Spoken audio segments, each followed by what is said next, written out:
வாத்தியார் 1, வீட்டு பாடம் முடிக்கலன்னு ஸ்கூல் பக்கமே வராதுன்னு சொன்னது தப்பா போச்சு. வாத்தியார் 2, ஏன் என்னாச்சு? வாத்தியார் 1, நீங்க சொல்ல தட்ட மாட்டேன் சார்.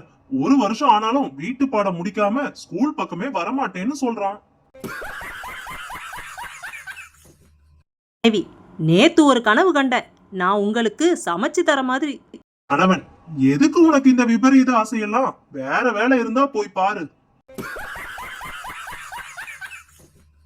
மருமகள், நான் ஒரு நல்ல மருமகள்னு உங்ககிட்ட நான் பேர் வாங்க என்ன செய்யணும் அத்தை? மாமியார், அம்மா தாயே, நீ எதுவுமே செய்யாம இருந்தாலே நல்லா இருக்கும்.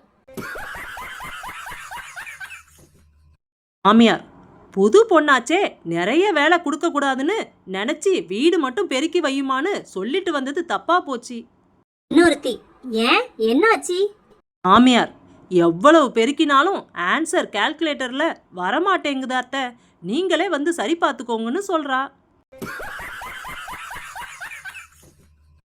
மருமகன், அத்தை, உங்க பொண்ணு எங்க வீட்டுக்கு வந்ததுல இருந்தே பேசவே மாட்டேங்கிறா.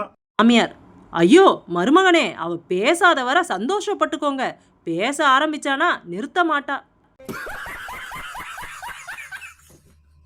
மனைவி, என்ன மாதிரி ஒரு அழகான பொண்ணு கிடைச்சதுக்கு நீங்க கொடுத்து வச்சிருக்கணும். கணவன், அழகு மட்டும் வச்சு என்ன செய்யறது? அறிவு இல்லையே.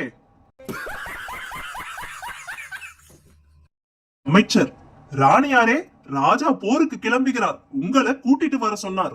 இளவரசி, முதல்ல அவர் போருக்கு தான் போகிறாரா இல்ல பயந்து போய் ஊருக்கு போகிறாரா என்று தெளிவாக கேட்டுட்டு வா.